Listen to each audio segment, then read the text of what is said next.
Hey guys, it's Kay from KS Anonymous, and I am back today with another episode of r/relationship advice. My 25 sister 9 started screaming help stranger danger at me in public, and my mom is mad at me. I am traveling with my mom, grandmother, boyfriend 25, brother 12, and sister 9. My boyfriend and I were already in the foreign country when my mom decided she wanted to join for a leg. It's generally stressful because my boyfriend and I usually end up either looking over the kids because they run to us or stray away from my mom, or looking out for my grandmother because she can't walk as fast as everyone else, so my mom will sometimes walk too far ahead. Things came to a head today when my mom entered a historical landmark and my grandmother left the two kids with me. I was waiting for my boyfriend to finish parking a scooter when my sister starts whining that she wants to go back to my mom. I tell her we will be meeting up with her in 10 minutes. We just have to wait for my boyfriend. My brother at this point is being chill. My sister then says that she's going to leave on her own to find our mom. I start to follow her, telling her to come back. She proceeds to run away from me in the middle of a crowded square. I'm freaking out when she finally runs back to us. She does this one more time, and this time I grab her hand and don't let go so she doesn't run away again. She starts yelling, "Help! Stranger danger!" At this point, I walk around to find my mom, and when I let her know what just happened, she says, "Everyone needs to calm down," and doesn't address it further. I'm super anxious, but she tells my sister to apologize and acts like everything is okay. I tell my boyfriend, and he's ticked. We all continue on our sightseeing when my sister wanders away from my mom to me. My boyfriend tells her to go back to my mom because we cannot be responsible for her safety anymore. My mom gets super ticked and starts acting like we are the crazy ones.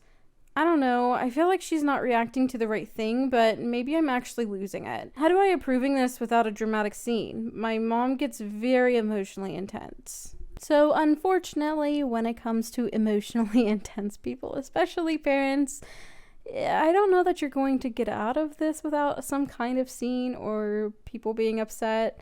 I think this doesn't help that seemed like it was kind of a vacation for you and your boyfriend that got crashed by your mom and family. And so them being in charge of children who want to misbehave is extra annoying. The only thing I could see being handled better here is not addressing the 9-year-old about it and instead talking to the mom beforehand and then just telling her, sorry, you're going to have to stay with mom. Just kind of leaving it at that instead of trying to reason or tell the situation to the 9-year-old instead. Does that make sense? Because I get it. The mom blew it off before because she didn't want to have to deal with it, but y'all got to deal with it. So that's unfortunately how it's got to be. I'm 34 male, falling for my dead friend's sister, 31 female, but it feels wrong. One of my best friends, who I'd known since we were 3 years old, passed away unexpectedly back in 2013 at 26 years of age. It goes without saying that everyone close to him has been dealing with the trauma ever since. He was very well liked and loved by everyone. His sister, who I've also known practically all my life, was in a serious 10-year-long relationship up until 2 years ago. She had a baby boy 3 years ago who she named after her brother, but then found out her partner, who worked away from home for long periods of time, had essentially been living a double life and had a bad drug problem. He shows very little interest in his son, provides almost no financial support despite having a very well-paying job, and is honestly just showing all the signs of being a completely absent father in the future. Because of all the complex and deep emotions involved here, I feel very attached to her son. In a way, we all like to think that her son is the reincarnation of her brother. We know he isn't, of course. It's easier for me, but you need to let grieving parents and a sister cope in whatever way they can. Recently, I've been spending more and more time with them, initially because her son is getting to an age where it's really rewarding to spend time with him.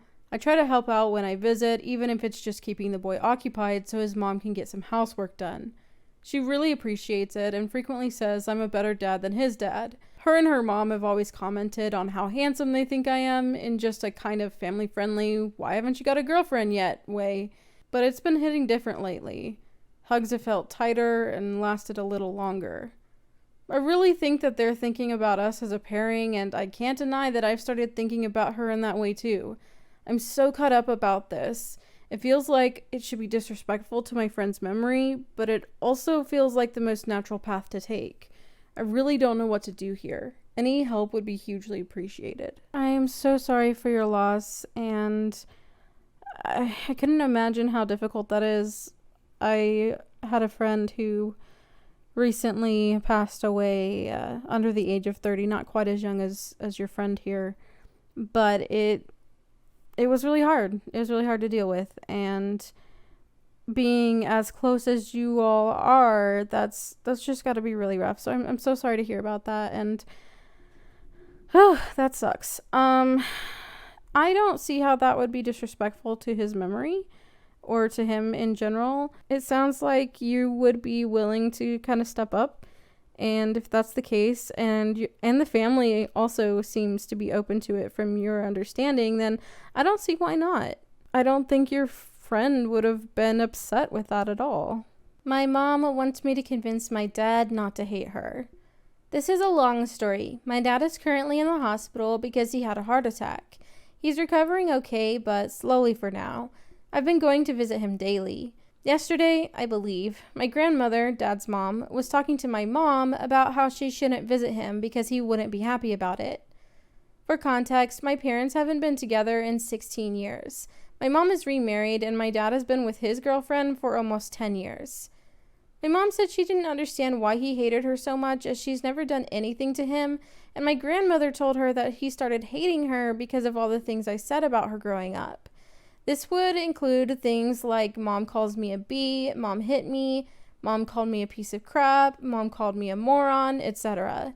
Now, the first thing I'd like to say is that these things did all happen, by my mother's accounts as well.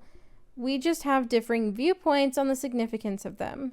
My mother thinks the things she did are normal for raising kids, especially as they are normal in her own country, and is upset that my father hates her for something normal. She also says that I twisted what happened when I told him, or that I viewed it incorrectly as I was 10 to 18, etc. I, on the other hand, have been in therapy for 6 years and have come to understand that the things she did to me are considered emotional abuse. Maybe I'm wrong on that. My mother insists I am, and that she should talk to my therapist to tell them the other side of the story and make sure I'm not just disparaging her. But regardless, I was hurt by it. The issue is now that my mother, having been enlightened that it was me who ruined her relationship with my father, is trying to convince me to fix it by explaining to my father that I exaggerated everything I said because I was a child who didn't understand things, so he doesn't hate my mother anymore. Well, I'm okay trying to convince my dad to stop hating my mother. It would reduce stress in my life, and I'm also trying to move on somewhat. I don't feel that it's true to say that I lied as a kid and exaggerated. My mother is upset and crying about this though, so I don't know what to do about this. My friends are rallying with me, but I figured I'd ask some third-party advice from people more removed from the situation. So please keep in mind this is my personal perspective, and let me know if there are any questions. I appreciate it. So at first when I was reading this, and you said that it was normal in her country, I was thinking of some places like they express things rather differently in like parent to child, but reading exactly what she like said to you and called you, I think that's even far for most like other cultures. The fact that she like wants to go tell your therapist her side of the story because pretty much she's saying that you're disparaging her in her opinion, even if it's like, oh, I want to make sure you're not. No, she thinks you're making her look bad to other people, which I'm not a professional or anything, but that does sound like not only abusive behavior but potential narcissism going on there, and just this desire for people to need to like her and view her in a positive light, and her inability to comprehend that she could do something wrong. I don't know, I could be wrong on that, but you don't need to tell him that you lied because you didn't lie. And it's really frustrating that your mother thinks that that's an appropriate thing to ask of you. If you want to talk to your dad about getting over the whole hating her thing, cool, but I would not say that you lied because you didn't. That's 10 to 18. I get the 10 is, I mean, a child still, sure. But that's not like, that's too old. That's too old to be like, oh, you were just a kid and you didn't know anything. Like, that's the older child age range. Like, ma'am. So no, just no, you don't need to say you lied because then you'd be lying. My 28 female boyfriend, 30 male, texted a female friend at 1 a.m. to hang out after I fell asleep. Is this appropriate behavior? This happened a few days ago, but I saw his text today. We had a full day of drinking and hanging out together. I accidentally fell asleep while we got handsy due to the drinking all day. He texted a friend to hang out after I fell asleep. They didn't end up meeting up, but I'm insisting that there isn't any reason a man who is in a committed relationship needs to be texting a female friend to hang out at 1 a.m., especially after these circumstances. He says otherwise, and he was just bored and couldn't sleep. Please let me know if you would be questioning this behavior. Yes, I would absolutely be questioning this behavior. My goodness. Sir, if you are bored, go play a video game. Go read something. Go take care of a problem that may have occurred because you were getting handsy and your girlfriend fell asleep by yourself. But don't text a female friend at 1 a.m. after that and be like, oh, I was bored. That's not a reason. Parents, 50s, male, female, threatened to cut off my 24 female contact with younger sister, 9 female, if I stop paying for her tuition, but I just can't afford it anymore. I come from a developing country where the eldest kid is expected to serve as the retirement fund for their parents, as well as support the younger kids when able.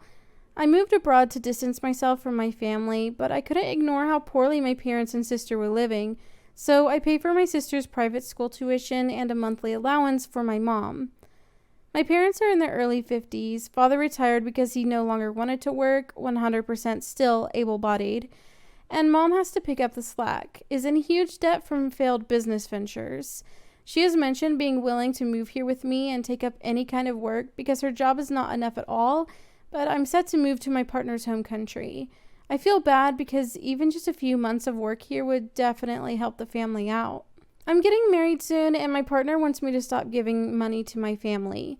It's hard for me because I know they'll be deep in debt, and my young sister is gonna take the brunt of my parents' horrible financial management. So I offered that either sister move to public school so I can give them a small allowance, or just pay for the tuition, but no monthly allowance. My father says I'm being unfair. I went to private school, so why am I letting my sister go public? My mom says cutting off the allowance will have them starve, and if I can stand to see that, then they would make sure I never see my sister again. I love my sister, but I also want to build my partner's future. Totally at a crossroad as to what I should do. Any advice? So apparently we're just getting all the yikes on the parents today. My goodness. First of all, I get there's different cultures. People like come from different places and different things are normal. To the dad, she went to private school because you paid for it. So why are you not paying for your younger one to go to private school as well? That's the real question. Stop trying to guilt trip your adult daughter. To the mother, honestly, like, I hate that kind of attitude so much. And the fact that you said you wanted to distance yourself from the family and like the situation, I can see why. According to you even, they are living in conditions that aren't great. And it really sucks because it will screw over your younger sister, but that's not your fault. And that's really frustrating.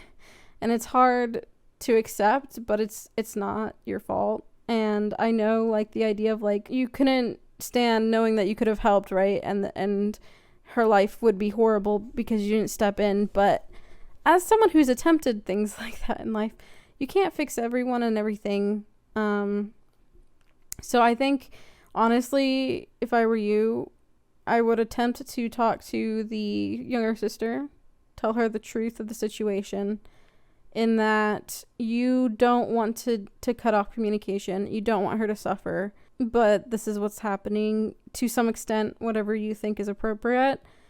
And if your parents really follow through with cutting you off from your sister because you don't give them money because you're an adult who is getting married and starting your own family, then that's on them. And it's really disgusting and really sad. But that's my opinion. I'm interested in seeing other people's takes in the comments on this one. Anyway, that is going to wrap it up for today's video. I hope you enjoyed it. If you did, go ahead and drop a like. And let me know all of your thoughts in the comments below. Also, if you didn't notice, this video doesn't have any background music. And I was wondering if you preferred the video to be like this with no background music, or if you preferred like before when it has background music. So let me know that as well in the comments. Really quickly, I'd like to thank my patrons. Up on the screen, you should see my face palmers and my crazy case. Thank you all so much for supporting me in that way. If you're interested in becoming a patron, checking out the original post from today's video, or sending me an email for possible inclusion in a future video, all of that information is in the description box, so be sure to check that out. And I'll talk to you in my next video. Bye!